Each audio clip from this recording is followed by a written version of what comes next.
उत्तर प्रदेश की जिन 10 विधानसभा सीटों के लिए उपचुनाव होने हैं उसमें प्रयागराज की फूलपुर विधानसभा सीट भी है। इसे लेकर एनडीए और इंडिया गठबंधन की तरफ से तैयारियां की जा रही हैं, लेकिन इंडिया अलायंस के दोनों साझेदार यानी कि कांग्रेस और समाजवादी पार्टी के बीच जिस तरह की स्थिति बनी हुई है उससे समाजवादी पार्टी अपने आप को काफ़ी असहज महसूस कर रही है। समाजवादी पार्टी के असहज होने की वजह है कांग्रेस की तरफ से फूलपुर विधानसभा चुनाव को लेकर की जा रही तैयारियां।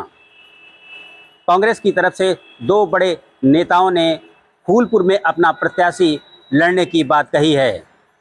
अभी 2 दिन पहले ही आए कांग्रेस के सचिव राजेश तिवारी ने मीडिया में बाकायदा बयान भी जारी किया है कि उनकी प्राथमिकता होगी कि उत्तर प्रदेश में 10 में से 5 सीटों पर कांग्रेस चुनाव लड़े। समाजवादी पार्टी को उन्होंने केवल वो 5 सीटें दी हैं जहां पर पहले से ही समाजवादी पार्टी का कब्जा है। सियासी जानकार मानते हैं कि दरअसल इसकी वजह है कांग्रेस द्वारा लोकसभा चुनाव में 7 सीटों पर उत्तर प्रदेश में जीत हासिल करना, जिसके बाद कांग्रेस लगातार समाजवादी पार्टी के साथ बार्गेनिंग करने की स्थिति में आ गई है। जानकार मानते हैं कि कांग्रेस को अब 2029 में ही चुनाव फेस करना होगा, लिहाजा अब वो समाजवादी पार्टी के साथ पूरी तरीके से बार्गेन कर सकती है और शायद यही वजह है कि कांग्रेस लगातार दबाव बना रही है कि उपचुनाव में, विधानसभा के उपचुनाव में उत्तर प्रदेश के कम से कम 5 सीटें उसे मिलें। कांग्रेस जानती है कि दबाव की इस राजनीति के चलते कम से कम अगर 3 सीटें भी उसे मिल जाती हैं तो वो आगे आने वाले समय में अपने कार्यकर्ताओं के बीच में और मजबूत स्थिति में जाएगी।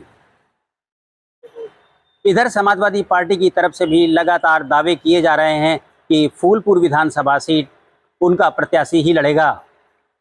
दरअसल इन दोनों पार्टियों के बीच में जो दावेदारी हो रही है उसकी हकीकत क्या है, इसे भी जान लेना जरूरी होगा। फूलपुर विधानसभा जो पहले झूसी विधानसभा के रूप में जानी जाती थी, यहाँ पर केवल एक बार 1985 में कांग्रेस ने जीत हासिल की थी, जब कांग्रेस के महेंद्र प्रताप सिंह यहाँ से विजयी हुए थे। इसके बाद 1989 में कांग्रेस यहाँ पर दूसरे स्थान पर रही थी। फूलपुर विधानसभा में केवल एक बार कांग्रेस जीती है और एक बार वो रनर रही है।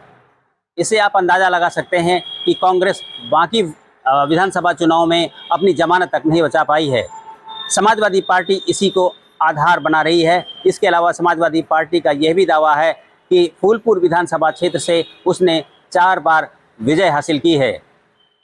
सबसे पहले विधायक बिजमा यादव के पति जवाहर यादव ने यहाँ पर जीत हासिल की थी। उसके बाद 3 बार और समाजवादी पार्टी यहाँ से जीती है।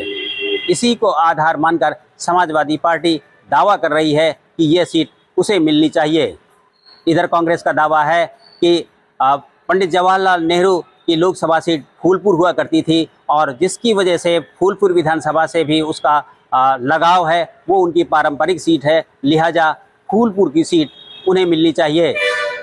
कांग्रेस पार्टी ने तो बाकायदा 10 में से जिन 3 सीटों के लिए अपनी दावेदारी मजबूती से रखी है उसमें फूलपुर, मझवा और गाजियाबाद शामिल हैं।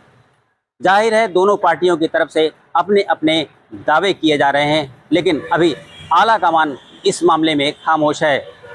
समाजवादी पार्टी और कांग्रेस के बीच चल रही इस रस्साकसी से कम पार्टी के कार्यकर्ताओं में जरूर एक असमंजस की स्थिति बन गई है। Dinesh Singh, TV9 UP, Prayagraj.